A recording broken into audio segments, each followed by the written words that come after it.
Well, hi, Barbara. Hi. Welcome again to Living Springs Retreat. We're so happy to have you again. Now, speaking of you and Living Springs Retreat, how exactly did you get involved with Living Springs?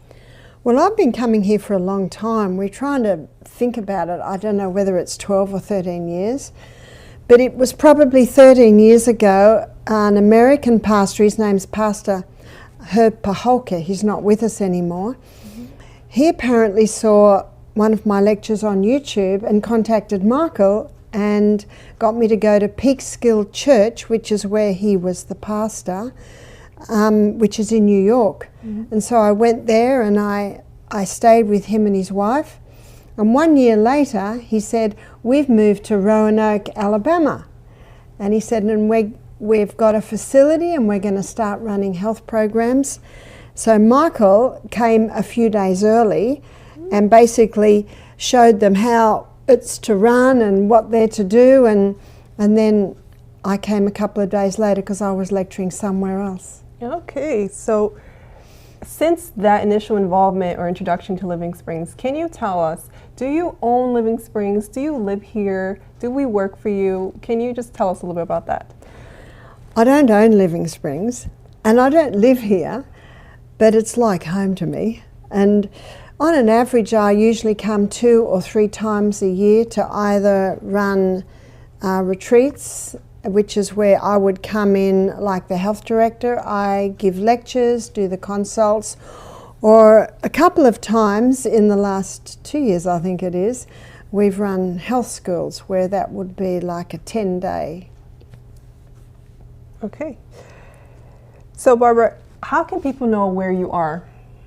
How can people know where I am is we have a website which is the same title as my book, which is Self-Heal by Design.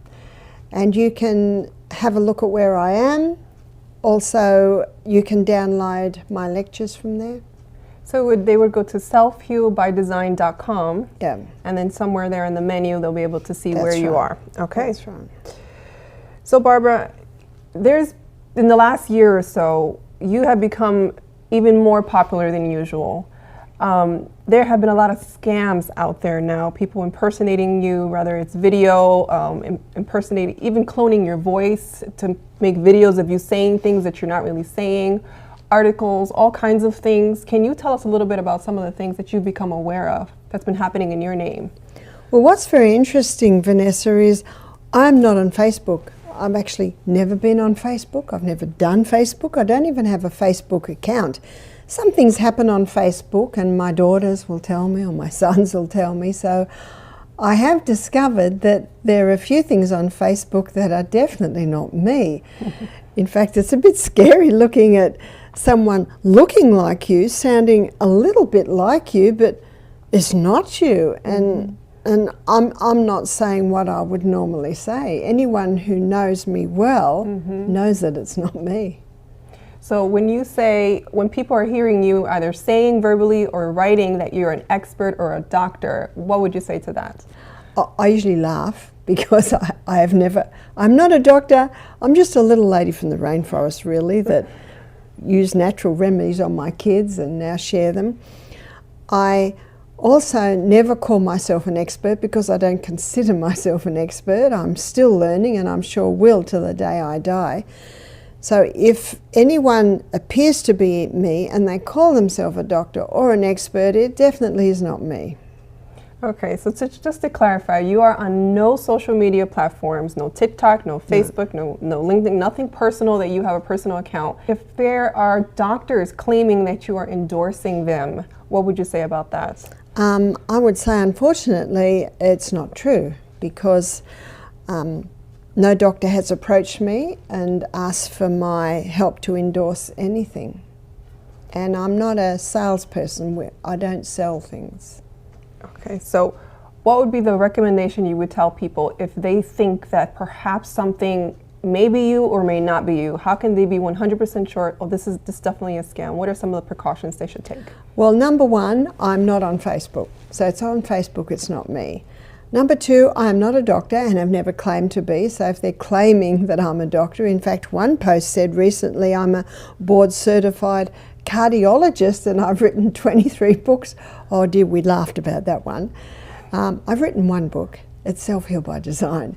So if it appears to be me and it's selling something, it's not me. If it appears to be me and I'm claiming to be a doctor or an expert, it is not me. And if it's on Facebook, it is not me. Okay. You mentioned the one book, Self-Heal by Design, but there is a second book that you've actually worked on and it hasn't been out yet, but tell us a little bit about that book. Well, the next book that we're hoping will be able to start printing by March, it's called Sustain Me. And the Sustain Me is basically an acronym for the laws of health. It is a handbook on natural remedies. A good friend of mine, his name's Shane, and he is our graphic designer. And he's doing a marvellous job, but it's just taking a little bit longer. And he's also doing something that everyone likes today, which is referencing. Yeah. So I start at the head and I look at different ailments and I go down the body, right down to the feet, and look at different things that may happen to the body and what you can do to bring about healing. So what I aimed for it to be was a handbook on natural remedies that could be in every home, really. Can you tell us a little bit about how you came up with the name Sustain Me? Well, my daughter, Jessica, she's my romantic daughter, and she came up with the Self-Heal by Design. So her and I had lunch together one day and I said to Jess, Michael's PR says I've got to get my own acronym. So we looked at so many words, 8-letter words, and we just couldn't make anything fit. And I wanted it to be quite obvious. So New Start, that's very obvious. Every letter is for the law, but it's got a copyright. And they said, no, get your own. But we came up with 2 words, a 7-letter and a 2-letter word.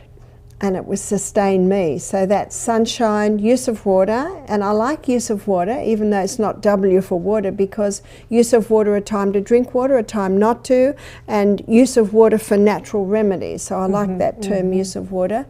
So it's sunshine, use of water, sleep, trust in God, and I like that being right in the middle. A is for abstain, then there was I, then nutrition, the last 2 are moderation and exercise. So we've split temperance into abstain and moderation, and we looked at I, and we knew we had to get something for air. I said, what do we do with this? And then I went, inhale. So we had our laws into the Sustain Me wording. And then the book was already, I guess I really wrote the book a few years ago, so it's been a few years in the making. Anyone that's written a book knows how long it takes. And then I put it by my husband, who's my biggest critique. I said, what do you think of Sustain Me? He said, it's good. Now, if Michael says it's good, it means it's fantastic. Okay. And then I put it by the graphic designer. I said, what do you reckon about Sustain Me? He said, yeah, it's good, it's good. So everybody that I put it by green light. Said, yeah, green light, green light. So that's why we went with it. Okay. So Barbara, those that have listened to you have heard you many times quote things and say things from the top of your head. So it seems that you have good memory. Do you? No. So how do you do it? I really don't. We just had 11 guests here at Living Springs, and even on the last day I'm still struggling with everybody's name. What I do is I go over it and over it and over it. My grandmother, she memorized great portions of scripture, songs, poems, so I grew up with my grandmother being able to recite amazing pieces. And I said to her one day, how did you do this? She said, well, my husband, which is my grandfather, was head of the experimental farm in Griffith, a little country town in about the 1920s. And she said, I had to spend a lot of time ironing. So I decided to use that time to memorize. And she would go over it and over it. So that was one of my inspirations. I also When I was I must have been about 38, I went to a Christian seminar, and there was a speaker there, was a tall black man, Fijian, named Tavita Mazandoli. And he was, I think, only in his early 30s at the time, and he had a Bible he was presenting, and it looked like an old man's Bible. It was all falling apart. And he gave a whole presentation without even looking at the Bible, and 80% of what he presented was Bible. And I thought, how did he do that? And I talked to him later, and he said, I was brought up a Christian, I went a bit wild, I ended up in jail, and in jail he said, I came to know God. And I thought, I want to know God deeper. So he said, I started memorizing. So while he's in jail, he just memorized. It's a matter of going over it and over it and over it and over it and over it and over it until you think, surely I've got it now. And then the next day you try and remember it, and oh no, you haven't got it again. So you go over it and over it again. So it's a matter of just going over it and understanding the brain. Repetition deepens the impression, and repetition is the mother of retention. So those sayings certainly showed me how that's how you do it. Sometimes there's shortcuts. Some people learn it to song, but then you have to sing the song to get it. And I also wanted to do that because I found that if I can keep eye contact with my audience, I keep my audience. So in preparation for a presentation, on my morning walk, as soon as I wake up in the morning, if I wake up in the night, I go over them and over them and over them. And sometimes when I'm presenting, God will bring a few other things to my mind, and sometimes I think, oh no, I haven't practiced that one. But whatever God prompts me to do, I do present it, and I just thank Him because it all fits. It all fits when I allow God to dictate.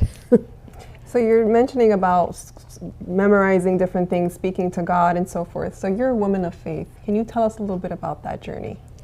Well, my grandmother that I told you about was always an inspiration to me.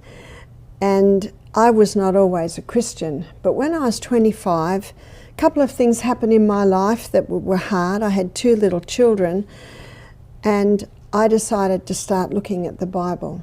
I was certainly inspired by a new friend I had who was a strong Christian, who used to share little bits with me. And what inspired me about her name was Sue, is that she talked about God as if He was her friend. And I'd never ever thought of God as being a close friend. And I remember she said, oh, I was so happy, God impressed me, get the clothes off the line, and I did. And then half an hour later it rained, and I thought, God can even help you in little bits like that. So that certainly inspired me. But I wanted to know the Bible for myself. I did not want to be influenced by different religions, by different opinions, and so I read it for myself. And what I found was that in the Bible there are truths, and they're all through the Bible. In fact, that's one proof that the Bible is basically a miraculous book, is that from Genesis to Revelation there's the same themes, the same thoughts, even though it's written by many different men and women. And so I surrendered my heart to God, and that happened when I was about 26, and I've just turned 70, and I can tell you today that it's the best thing I ever did. Barbara, share with us some of your favorite scriptures and favorite books. Oh, that's a very difficult question because there are so many that I love very much. And when I first became a Christian, my mother had not long died, and I thought she was floating around watching me. So I love the scriptures that show that when you die, you're in the grave till Jesus comes. I love the scriptures that tell about the new heaven and the new earth, and I like Revelation. I love Revelation 14 verse 1 where it says, I looked, and lo, a lamb stood on the Mount Zion, and with him 144,000, having his Father's name written in their forehead. And I realized too when I read in Exodus where Moses said, I beseech you, Father, show me your glory, and where God showed him his glory and his name, which was merciful, gracious, long-suffering, abundant in goodness and truth, keeping mercy for thousands, forgiving iniquity, transgression and sin. And I love the way the Bible weaves all of those together like just a beautiful jigsaw. Do you have any favorite books outside of the Bible? Yes, I do. And one of my favourite writers is Ellen White. One of the first books that I read was The Ministry of Healing. And I memorised one whole page out of The Ministry of Healing because it's so well said, and also because it just puts it in a nutshell. And I like nutshells. I like things that are clear and succinct and short. And I'm reading at the moment The Desire of Ages, which is a book that she wrote on the life of Jesus. And she's taken the 4 different Gospels, and she's taken all the... In fact, apparently there are 500 prophecies in the Old Testament about Jesus' life, the birth of Jesus. And so I'm reading Desire of Ages for the 4th time. And you might think, 4th time? Well, that's over 40 years. It's such a beautiful book. It's over 40 years. And also, about 2 years ago, I memorised Isaiah 53, a beautiful passage that predicts exactly what would happen to Jesus, how he would die, how he rose again. And another book that I really love, and I'm going to read again after I've read Desire of Ages, is Great Controversy. And Great Controversy looks in detail at the great controversy on planet Earth. And I love the way the Bible sweeps the curtain aside, showing what's really happening. And Great Controversy, it's very clever the way she has done it. She has taken prophecies of the Bible and then she's taken them from history. So it starts with the fall of Jerusalem and it goes all through the different ages, the Dark Ages, the Inquisitions, and then to the Great Awakening that happened started with Martin Luther, gives a wonderful account of Martin Luther and the stand that he took, and comes right through to now, and then ends with the second coming of Jesus. That's also a remarkable book, and it will be the 4th time I've read that book. Okay, Barbara, so you mentioned The Ministry of Healing, The Desire of Ages, and The Great Controversy. Are there any others? Well, I love them all, but probably Steps to Christ. Steps to Christ, I've read that a few times, and I've read it again and again, and I've memorised sections out of it, and because it's so well said, I often weave it into my lectures. Okay, well, thank you so much, Barbara, for being with us, clearing up some things and giving us some information. It's always a pleasure having you here. Thank you once again, and God bless you. Thank you. It's a pleasure to be here, Vanessa.